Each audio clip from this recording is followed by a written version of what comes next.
Praise the lord. చేరొచ్చిన మీకు అందరికీ ప్రవీణేష్ కృష్ణ శుభాలు తెలియజేస్తున్నాను. ఈ దినము కొరకు ఏర్పాటు చేయబడిన లేఖన భాగము అపోస్తల కార్యము 18వ అధ్యాయము 8వ వచనం. ఆ సమాజ మందిరపు అధికారి అయిన క్రిస్పు తన ఇంటి వారందరితో కూడా ప్రభువునందు విశ్వాసముంచెను.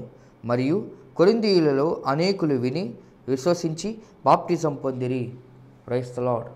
దేవునికి స్తోత్రం. హల్లెలూయా, హల్లెలూయా, హల్లెలూయా. మన ప్రభువును ప్రియరక్షకుడైనటువంటి మన కొరకు త్వరగా మేఘవాహనుల మీద రాబోతున్నటువంటి నజరేయుడైన యేసుక్రీస్తు దివ్యమైన పరిశుద్ధమైనటువంటి శ్రేష్టమైన నామములో మన శాంతి టీవీలో ప్రసారమవుతున్నటువంటి అనుదినము ప్రసారమవుతున్నటువంటి ఉదయం 8 నుంచి 8:30 వరకు, సాయంకాలం 4 నుంచి 4:30 వరకు, ఒక్క శనివారం మాత్రమే 3:30 నుంచి 4 గంటల వరకు ప్రసారమవుతున్నటువంటి ఆయన హెచ్చవలసి ఉన్నది, హీ మస్ట్ ఇంక్రీజ్ అనేటువంటి అనుదిన ఆత్మీయ వాక్య వ్యాఖ్యాన కార్యక్రమానికి మీ అందరికీ స్వాగతం, సుస్వాగతం.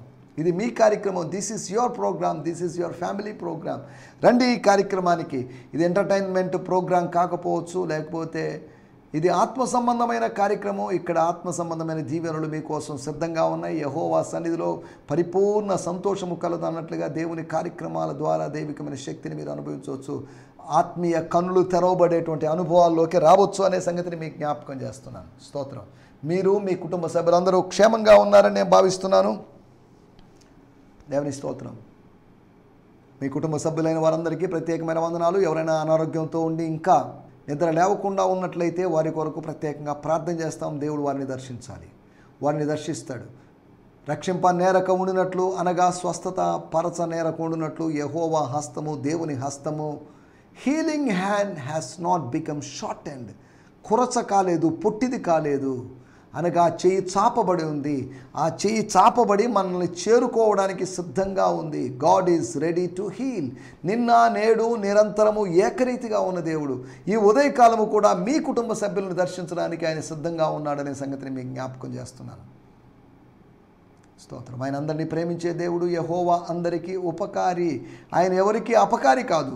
మనము కొందరికే ఉపకారులం, కొందరికే ఉపకారులుగా ఉండడానికి ఇష్టపడతాం. కానీ యెహోవా దేవుడు, తండ్రి అయిన దేవుడు అందరికీ ఉపకారి. కొంతమందిని శిక్షించుండొచ్చు, కొంతమందిని చంపిండొచ్చు, కానీ ఆయన అందరికీ ఉపకారి. ఒకవేళ కొంతమందిని శిక్షించినా ఇతరులకు అది పాఠంగా ఉండునట్లుగా, ఇతరుల మంచి కోసమే అనే సంగతిని మనం జ్ఞాపకం చేసుకోవచ్చు. మోషే గారు తన కుమారునికి సున్నతి చేయలేదని మోషేను చంపడానికి యెహోవా ఎదుర్కొనపోయినప్పుడు అనే మాటను మనం చూస్తున్నాం. తర్వాత అతని భార్య ఆ బాబుకు సున్నతి చేసిన సందర్భం మనం చూస్తున్నాం. తన సేవ చేసే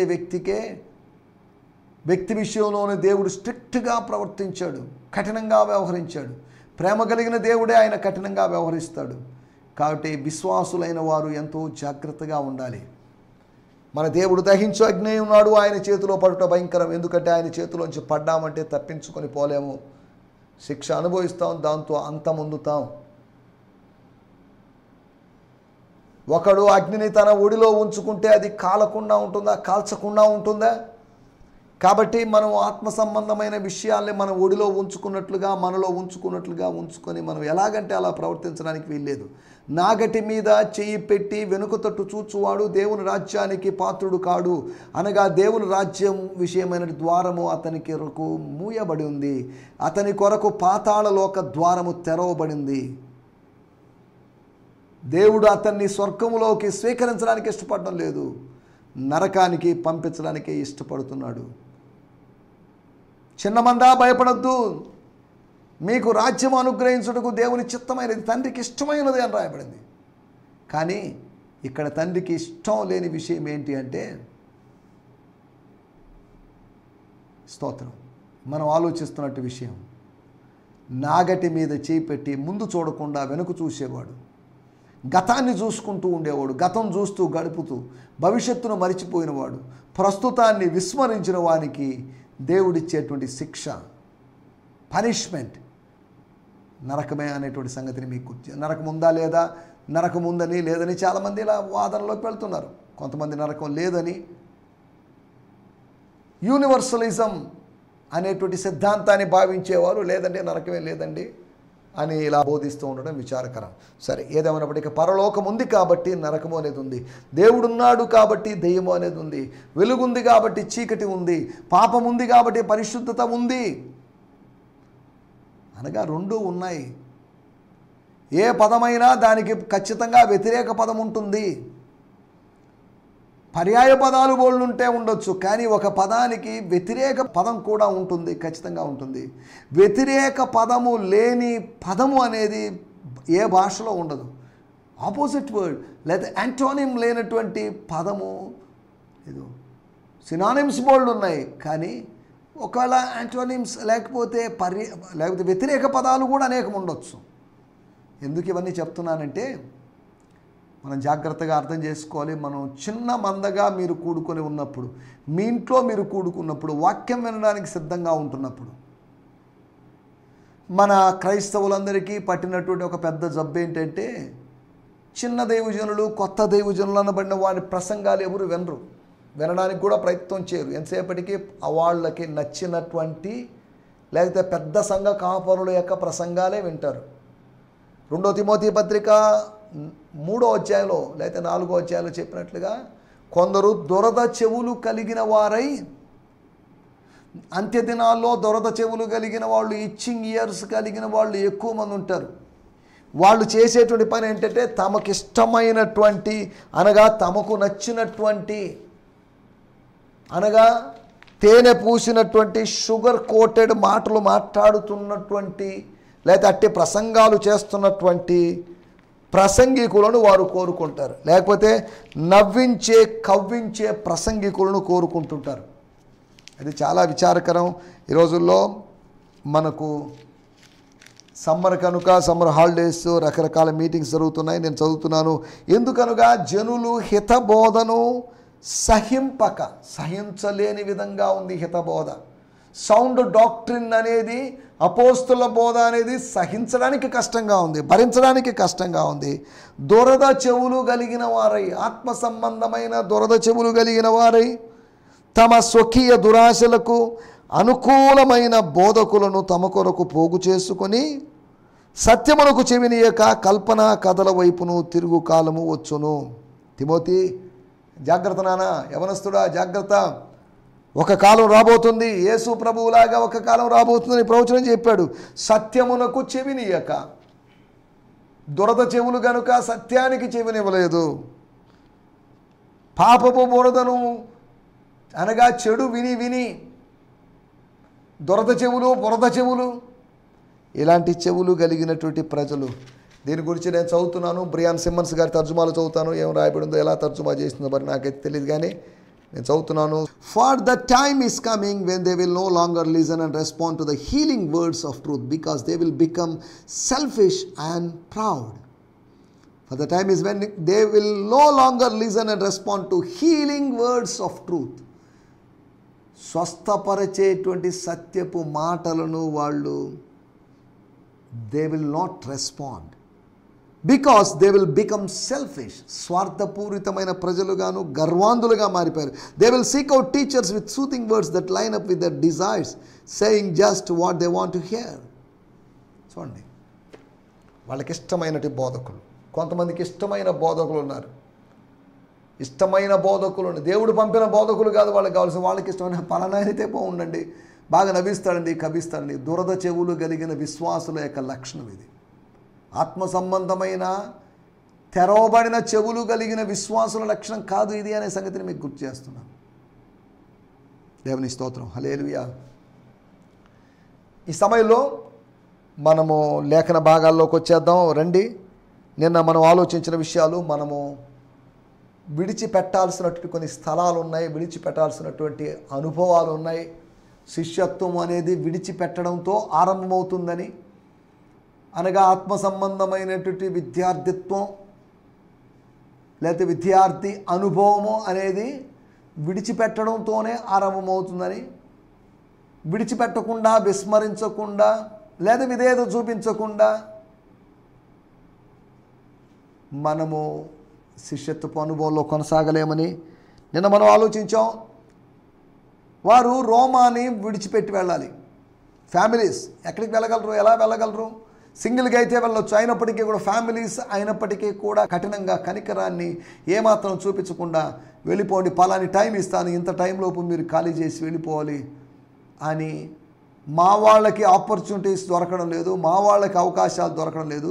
నేటివ్ పీపుల్కి, మా రూలింగ్ చేస్తున్న మా గవర్నమెంట్కి అనుకూలమైన ప్రజలకి అవకాశాలు లేకుండా పోతున్నాయి మీ వలన అని you just go back to your places. ప్రజాస్వామ్యం కాదు కాబట్టి నియంత్రిత ధోరణిలో అటువంటి విధానాలు సాగాయి. అటువంటి సమయంలో ఈ ఫ్యామిలీయే కాదు, ఈ ఫ్యామిలీతో పాటు అనేకమైన ఫ్యామిలీస్ ఉండొచ్చు. బెత్లెహేములో కరువు వచ్చినప్పుడు ఆ కరువు శాశ్వతమని భావించి, అది తాత్కాలికమని భావించకుండా మోయాబు దేశానికి వెళ్ళిపోయారే కొంతమంది. ఒక ఫ్యామిలీ వెళ్ళి వాళ్ళు ఏం తెచ్చుకున్నారు, వాళ్ళు 3 మరణాలని కోసుకుంది ఒక తల్లి. ఆమె యొక్క కోత ఏంటి అంటే 3 మరణాలు, శోకాన్ని కోసుకుంది, లోకపు శోకాన్ని తాను కోసుకున్నటువంటి అనుభవం. దమస్కును విడిచినటువంటి పౌలు, అంతేకాకుండా ఏథెన్స్ను విడిచిపెట్టినటువంటి పౌలు, కొరింథీని విడిచిపెట్టినటువంటి పౌలు, తర్వాత ఎఫెసీని విడిచిపెట్టినటువంటి పౌలు, దర్శన ప్రకారము యెరూషలేమును విడిచిపెట్టినటువంటి పౌలు. ఏది శాశ్వతం కాదండి, పరలోకం మాత్రమే శాశ్వతం. ఏ సంఘము శాశ్వతం కాదు, ఏ సహవాసము శాశ్వతం కాదు. మనం అక్కడి నుంచి వెళ్ళాల్సిన అవసరం ఉంది. నేను ఒక సంస్థలో 7 సంవత్సరాలు పనిచేసిన, అది శాశ్వతమేమో అనుకున్నాను, అంటే నేను బతికినంతకాలం దాంట్లో ఉంటానేమో అనుకున్నాను. కానీ బయటికి రావాల్సిన పరిస్థితులు వచ్చాయి. నేను ఇప్పుడు ఇంచుమించు ఒక 20 సంవత్సరాలుగా ఒక సహవాసంలో ఉన్నాను. ఆ సహవాస నాయకునిగా కొనసాగుతున్నాను. అది శాశ్వతమని అనుకోవడానికి వీల్లేదు.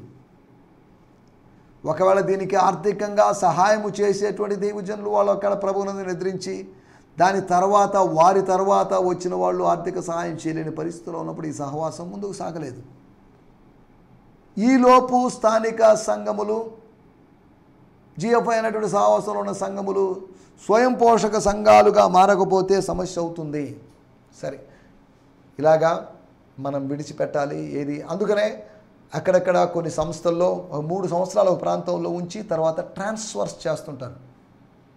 ఎందుకంటే పాస్టర్ గారు స్థానికులతో బాగా అటాచ్మెంట్ అయిపోయారు అనుకంటే అక్కడ మెల్లగా తనతో అనుబంధం కలిగిన వాళ్ళందరినీ బయటికి తీసుకుపోయి ఒక గ్రూప్గా ఫామ్ చేసి మళ్ళీ సపరేట్ చర్చని చీలుస్తాడు అనేటువంటి భయం. ఈ రోజుల్లో సంఘాలు చీలిపోతున్నాయి. క్రీస్తు శరీరము విభజించబడలేదు, కానీ స్థానిక సంఘాలను చీల్చేస్తున్నారు. అది విచారకరమైన విషయం. సరే, దేవుని స్తోత్రం, హల్లెలూయా. రండి, ఈ సమయంలో మనం దేవుని వాక్యాన్ని ధ్యానించుకుందాం. మన ధ్యానాలు అపోస్తుల కార్యములు 18వ అధ్యాయంలో మనం కొనసాగుతున్నాం.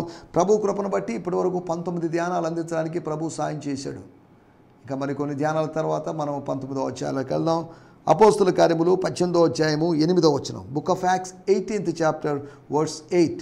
ఆ సమాజ మందిరపు అధికారి అయిన క్రిస్పు తన ఇంటి వారందరితో కూడా ప్రభువునందు విశ్వాసం ఉంచెను. మరియు కొరింథీయులలో అనేకులు విని విశ్వసించి బాప్తిసము పొందిరి. వాడుక భాషలో కూడా చదువుకుందాం. Crispus, the leader of the synagogue, believed in the Lord together with his entire family, and many of the Corinthians who heard what had happened believed in the Lord were baptized. క్రిస్పు అనేటువంటి ఒక ఆయన ఒక శాంపుల్గా క్రిస్పును గురించిన ప్రస్తావన. క్రిస్పు లాంటి వాళ్ళు అనగా సమాజ మందిరపు అధికారులు అందరూ అని కాదు, సమాజ మందిరానికి వచ్చే సభ్యులందరూ. సమాజ మందిరాలు వేరు వేరు ఉండొచ్చు. సమాజ మందిర సభ్యులందరికీ నోటిఫికేషన్ పంపించేసి, స్తోత్రం, సమాజ మందిరం వాళ్ళందరికీ నోటిఫికేషన్లు ఎందుకంటే ఒక సమాజ మందిరం నుంచి మరొక సమాజ మందిరానికి వాళ్ళకి రిలేషన్ ఉంటుంది. అంతా సేమ్ డాక్ట్రిన్, సేమ్ మతమే కాబట్టి వాళ్ళు ఫాలో అవుతుంది కనుక వాళ్ళ మధ్యలో ఒక ఇంటర్నల్ రిలేషన్స్ ఉంటాయి. జిఎఫ్ఐ సహవాసంలో కూడా ఒక సంఘానికి మరో సంఘానికి సంబంధాలు ఉన్నాయి. అక్కడ విశ్వాసులు ఇక్కడ విశ్వాసులు ఆయా సందర్భాల్లో కలుసుకోవడం, వీటిని బట్టి. ఇవన్నీ ఎందుకు చెప్తున్నానంటే, పౌలు సేవ చేస్తూ ముందుకు సాగు వెళ్తున్నటువంటి సందర్భాల్లో తన 2వ మిషనరీ ప్రయాణంలో మనం చదువుకున్నటి మూలవాక్యం ప్రకారము కొరింథీలో ఆయనకు గొప్ప పంట, గొప్ప కోత దొరికింది. కోత దొరికిందంటే అక్షార్థమైనటువంటి గోధుమ లేకపోతే ఎవల కోత, దీని గురించి కాదు నేను మాట్లాడేది. స్పిరిచువల్ హార్వెస్ట్ దొరికింది ఆయనకి. తాను ఊహించలేదు ఏథెన్స్లో లాగా కొరింథీలో జరగొచ్చేమో అని అనుకున్నాడు. కానీ ఏథెన్స్లో జరిగినట్టు కాదు, దానికన్నా భిన్నమైన రీతిలో పరిచర్య జరిగింది. అనేక మంది ప్రజల దగ్గర ఉంచినటువంటి దేవుడు అనేక మందిని రక్షించాడు. నిన్ను ఎక్కువ మంది దగ్గరికైనా తక్కువ మంది దగ్గరికైనా పంపించాడు అంటే దాని అర్థం ఒకటే. దాని అర్థం ఏంటంటే నిన్ను ప్రజలను రక్షణలోకి నడిపించడానికి, రక్షణ అనుభవంలోకి నడిపించడానికి, రక్షణ నిశ్చయితలోకి నడిపించడానికి, రక్షణ ఆనందంలోకి నడిపించడానికి ఏర్పాటు చేసుకున్నాడు అనే సంగతి మనం మర్చిపోకూడదు. దేవుని స్తోత్రం, హల్లెలూయా, స్తోత్రం. 18వ అధ్యాయము 8వ వచనం మన వాడుక భాషలో చదువుకోలేదు కనుక వాడుక భాషలో మనం చదువుకుందాం. యూదుల సమాజ మందిరపై అధికారిగా పనిచేస్తున్న క్రిస్పు అనే వ్యక్తి, అతని ఇంట్లోని వాళ్ళు ప్రభువును విశ్వసించారు. చాలా మంది కొరింథీ ప్రజలు పౌలు చెప్పిన వాటిని విని ప్రభువును విశ్వసించి బాప్తిసం పొందారు. దేవుని స్తోత్రం, హల్లెలూయా. ఈ మాటను మనం చదువుకున్నాం. ఈ మాటను ఆధారంగా చేసుకొని కొన్ని మాటలు మీకు జ్ఞాపకం చేస్తాను. మన టైటిల్ మనస్సు, మైండ్. మనసు అంటే ఏంటి? మనోవ్యాధి అని, లేకపోతే మనసు సరిగా లేదని, ఇలా మాటలు మనం వింటున్నాం. మనసుకు ఏం జరిగింది? వారి మనస్సు అంధకారమాయను అని ఎఫెసీ పత్రికలో రాయబడింది. మనసే మందిరమాయను అని భక్తుడు పాడాడు. మన మనస్సుకు ఏమవుతుంది? మనస్సు యొక్కయు శరీరం యొక్కయు కోరికలు చొప్పున మనం నడుచుకున్నాం గత దినాల్లో. ఇప్పుడు అటువంటిది ఏమీ లేదు. మనము ఆత్మ సంబంధంగా జీవిస్తున్నాం. ఆత్మానుసారంగా నడుచుకునేరా శరీరేచ్ఛలను అనగా మానుషేచ్ఛలను అనగా మాంసేచ్ఛలను అనగా మనస్సు యొక్క ఇచ్చలను చంపగలరు, మీరు జయించగలరు. దేవుని స్తోత్రం, హల్లెలూయా. 18వ అధ్యాయము 8వ వచనంలో సమాజ మందిరపు అధికారి జీవితంలో జరిగిన గొప్ప మార్పు. అతనికి మరో మనసు కలిగింది, అతనికి మారు మనసు కలిగింది, అతనికి కొత్త మనసు కలిగింది. దేవునికి స్తోత్రం. దేవుడు కలిగించాడు. సువార్త ద్వారా, పౌలు యొక్క పరిచర్య ద్వారా ఒక మంచి మనసును దేవుడు ఇచ్చాడు. శరీర సంబంధమైన లేకపోతే ధర్మశాస్త్ర సంబంధమైనటువంటి మనస్సును తొలగించేసి పాప నియమము తన మనసులో కలిగి ఉన్నటి మనస్సు. పాప నియమము మన మనసులో ఉన్నట. ఈ మనస్సును తొలగించేసుకొని మరో మనస్సు అనుగ్రహించబడింది. స్తోత్రం. మరో మనస్సు ఎవరికి కొరింథీ పట్టణం అనగా వేరే వాళ్ళకి ఎవరికి అనుగ్రహించబడలేదు అని కాదు. మొదటి సమూయేలు గ్రంథము 10వ అధ్యాయంలో యెహోవా ఆత్మ నీ మీదకి బలంగా దిగి వచ్చును. అయ్యా సౌలు గారు, నీ మీదకి వస్తుంది దేవుని ఆత్మ. అప్పుడు నీకు కొత్త మనస్సు వచ్చును. కొత్త మనసు అంటే కొత్త మనిషిగా మారుతావు. You will be turn into a new man. నువ్వు ఒక కొత్త మనిషిగా మారుతావు. అది మత మార్పిడి కాదు. దేవుని ఆత్మ కుమ్మరింపు ఫలితంగా, దేవుని ఆత్మ ప్రోక్షణ ఫలితంగా, దేవుని ఆత్మాభిషేక ఫలితంగా జరిగిన మార్పు అది. స్తోత్రం, హల్లెలూయా. 1 మరో మనస్సు కలిగింది, లేదా మారు మనస్సు కలిగింది. ఈ అధ్యాయంలో మనసుకు జరిగిన 4 విషయాల గురించి మనం త్వరగా మాట్లాడుకోబోతున్నాం. 2వ విషయాన్ని నేను మీకు జ్ఞాపకం చేస్తాను.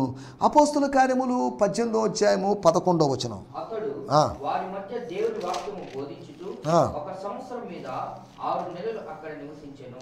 ఒక సంవత్సరం మీద 6 నెలలు అక్కడ నిలిచాడు. ఎందుకు? కారణం ఏంటి? అనగా 1.5 year అనగా 18 నెలలు.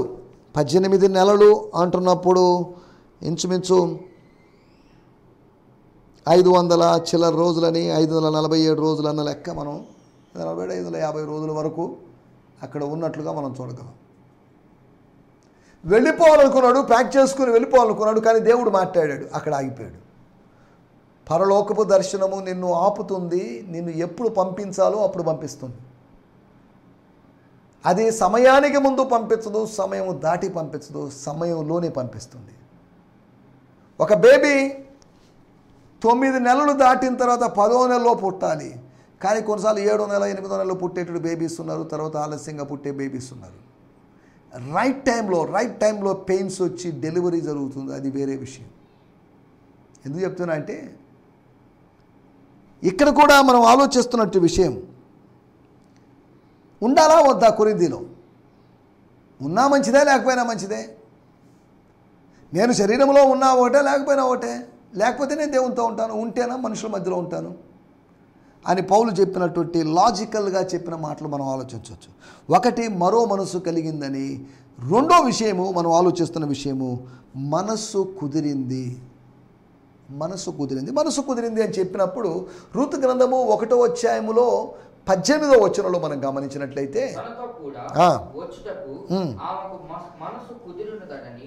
తనతో కూడా వచ్చుటకు అనగా నయోమి అనేటువంటి అత్తగారైనటువంటి ఆమెతో కూడా వెళ్ళడానికి ఒక కోడలుగారైనటువంటి రూతుకు మనసు కుదిరిందని, మైండ్ ఫిక్స్ అయిపోయింది, నీ ఫిక్స్ చేసుకుందని, మోయాబుకు వెళ్లకుండా బెత్లెహేముకు రావాలనే ఆలోచన కలిగిందని తల్లి తెలుసుకుంది. మనసు కుదిరింది. ఒకటి, మరో మనసు కలిగింది. రెండోది, మనసు కుదిరింది. మూడో విషయాన్ని నేను మీకు జ్ఞాపకం చేస్తాను. తర్వాత ఏం జరిగిందో చూద్దాం. 18వ అధ్యాయము 12వ వచనం. అపోస్తల కార్యములు 18వ అధ్యాయము 12వ వచనం.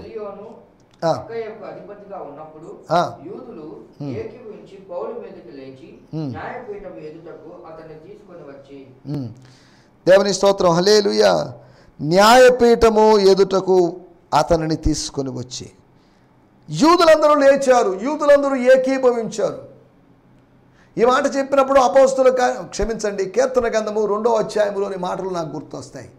భూరాజులందరూ ఏకమయ్యారు, ఏకీభవించారు, ఏలికలందరూ ఒక్కటైపోయారు, అభిషక్తునికి విరోధముగా నిలబడ్డారు. అనగా అభిషక్తుడైనటువంటి మెస్సియాకు విరోధముగా నిలబడుతున్నారు. ఈ రోజుల్లో అభిషక్తుడైనటువంటి మెస్సియాకు విరోధముగా నిలబడుతున్నారు. అనగా డైరెక్ట్గా కాదు, ఇండైరెక్ట్గా. కారణం ఏంటి అంటే ఏదో ఒక రూపంగా అభిషక్తుడిని నిర్మూలము చేయాలి అనేది వాళ్ళ యొక్క ప్రణాళిక. లౌకికమైన అభిషేకం పొందిన వాళ్ళు, అపవాది అభిషేకం పొందిన వాళ్ళు, ఆత్మాభిషేకం పొందిన వాళ్ళతో ఏకీభవించలేరు, వాళ్ళకి విరోధంగా ఉంటారు. అనగా వీళ్ళందరూ కలుసుకున్నారు, వీళ్ళందరి మనస్సు కలిసినది. ఒకటి మనం ఆలోచించాం, మరో మనసు కలిగిందని. రెండోది మనసు కుదిరిందని. మూడోది మనసు కలిసింది అని అర్థం. దావీదు యోనాతానుల యొక్క వాళ్ళిద్దరూ ఏకీభవించారు. వాళ్ళిద్దరూ ప్రాణ స్నేహితులుగా, వారి ఆత్మలు పెనవేసుకున్నట్లుగా మారాయి అని మనం మొదటి సమూయేలు గ్రంథంలో మనం చూడగలం. అనగా క్లోజ్ ఫ్రెండ్షిప్. వాళ్ళిద్దరు పురుషులే అయినప్పటికీ కూడా వాళ్ళ మధ్యలో ఉండే ఫ్రెండ్షిప్, క్లోజ్ ఫ్రెండ్షిప్ చూడండి. మూడోది, ఒక కార్యము చేయడానికి, ఒక దుష్ట కార్యము చేయడానికి, దేవుని సేవకుడి మీద తిరుగుబాటు చేయడానికి, దేవుని సేవకుడి మీద దాడి చేయడానికి, అనగా అటాక్ చేయడానికి యోహాను సువార్త 16వ అధ్యాయంలో చెప్పబడినట్లుగా వారు మిమ్మును చంపు ప్రతి వాడు దేవుని సేవ చేస్తున్నాడు అని అనుకునే రోజులు వస్తాయి. అలాంటి రోజులు వచ్చాయి అని దీన్ని బట్టి మనం అర్థం చేసుకోవచ్చు. మనసు కలిసి వాళ్ళందరూ మనసు చంపుకొని దేవుని సేవకునికి వ్యతిరేకంగా పనిచేసిన సందర్భం అది. నాలుగో విషయం నేను మీకు జ్ఞాపకం చేసి ముగిస్తాను. 18వ అధ్యాయము 15వ వచనం. అపోస్తల కార్యములు 18:15. ఇది ఏదో యొక్క ఉపదేశమును వేళ్ళను మీ ధర్మశాస్త్రమును గూర్చిన వాదమైతే మీరు దాన్ని చూచుకొనిడి. ఇలాంటి సంగతులను గురించి విమర్శ చేయుటకు నాకు మనసు లేదని యూదులతో చెప్పి, ఇలాంటి సంగతుల్లో ఇన్వాల్వ్ కావడం, మీ రిలీజియస్ యాక్టివిటీస్లో, మీ రిలీజియస్ ఇష్యూస్లో వేలు పెట్టడం, తలదూర్చడం నాకు ఇష్టం లేదు, leave me or you get out from here అని గల్లియోను అనేటువంటి అకయ ప్రాంతపు అధిపతి లేదా గవర్నర్ను అక్కడ నాయకుడు అనుకోవచ్చు. దాని యొక్క ఇన్ఛార్జ్ అయినటువంటి వ్యక్తి ఇలా భావించాడు, చెప్పాడు, హలో ఇవన్నీ నాకెందుకంటే నేను యూదున్నా ఏమి? పిలాతు గారు అడిగారు, నేను యూదున్నా ఏమి, నాకెందుకండి ఇవన్నీ అన్నట్టుగా. యూదుల సంగతులు యూదులే చూసుకోవాలి, కైసరు సంగతులు కైసరివి, దేవుని సంగతులు దేవునికి అన్నట్టుగా, కైసరివి కైసరికి, దేవునికి అన్నట్లుగా. కాబట్టి 4వ విషయంలో గల్లియోను చెప్తున్నాడు, నాకు మనసు లేదు. అనగా నాకు మనసు రావడం లేదు. మనసు లేదని కాదు, ప్రతి మనిషికి మనసు ఉంటుంది. మనసున్న మనుషులు అరుదుగా కనిపించవచ్చు, కానీ మనసు లేనట్టుగా ఉన్నటువంటి మనుషులు ఎక్కువ ఉన్నారు. అందుకనే భక్తుడు పాడాడు, మనసున్న మంచి దేవ, మనసు కలిగిన వాడు, అనగా మంచి మనసు కలిగిన వాడు, విశాలమైన మనస్సు కలిగిన వాడు అని అర్థం. స్తోత్రం, హల్లెలూయా. మనసున్న మహారాజు అని అంటారు కదా. మనసున్నటువంటి వాళ్ళు కరువైపోతున్నటువంటి దినాలు.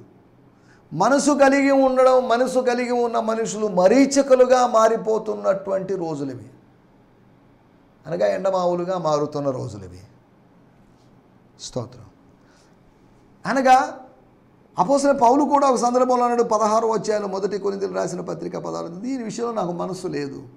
మనసు ఉంది, కానీ మనసు నా విషయంలో పెట్టడం నాకు ఇష్టం లేదు. నాకు మనసు లేదని చెప్పిన గల్లియోను, నాకు మనసు లేదని చెప్పినట్టు పౌలు. అనగా నాకు ప్రేరేపణ లేదు, నాకు ఆత్మ నడిపింపు లేదు, వదిలేసేయండి ఈ విషయం అన్నట్టుగా. స్తోత్రం. ఒకటి మనం ఆలోచిస్తున్న మాట మరో మనసు కలిగిందని, రెండోది మనస్సు కుదిరిందని, మూడోది మనస్సులు కలిశాయని. ఇద్దరు లవర్సు, ఇద్దరు ప్రేమికులక మనసులు కలిశాయని కాదు, యూదులందరి మనసు కలిసిపోయింది, వాళ్ళు ఒక్క మనసు కలిగిన వారు అన్నట్టుగా ఉన్నారు. తర్వాత 4వదిగా మనస్సును కోల్పోయినటువంటి గల్లియో అని చెప్పబడినటువంటి వ్యక్తి. దేవుని స్తోత్రం. నీ మనస్సు ఎలా ఉంది? నీ మనస్సు మారి రూపాంతరం పొందిందే? మనసు మారకుండా రూపాంతరం పొందకుండా ఉందా? కాబట్టి అట్టి రూపాంతరం పొందేటువంటి మనసును కలిగి ముందుకు సాగడానికి ప్రభు మనందరికీ సహాయం చేయనుగాక. ఆమేన్. హల్లెలూయా, హల్లెలూయా. మీ అందరికీ ఈ సందేశము మీకు ఆశీర్వాదకరంగా ఉందని నమ్ముచున్నాము. ప్రార్థన అవసరతల కొరకు మమ్మల్ని సంప్రదించవలసిన మా చిరునామా గిద్యోన్ మిషన్ చర్చ్, 6వ వీధి, శాంతినగర్, నెల్లూరు 4, ఆంధ్రప్రదేశ్. పిన్ 524004. మా ఫోన్ నంబర్లు 7036443613 మరి ఒక నంబర్ 9392293010. మా ఈమెయిల్ ఐడి gfihmi2015@gmail.com. దేవుడు మిమ్మును ఆశీర్వదించునుగాక. ఆమేన్.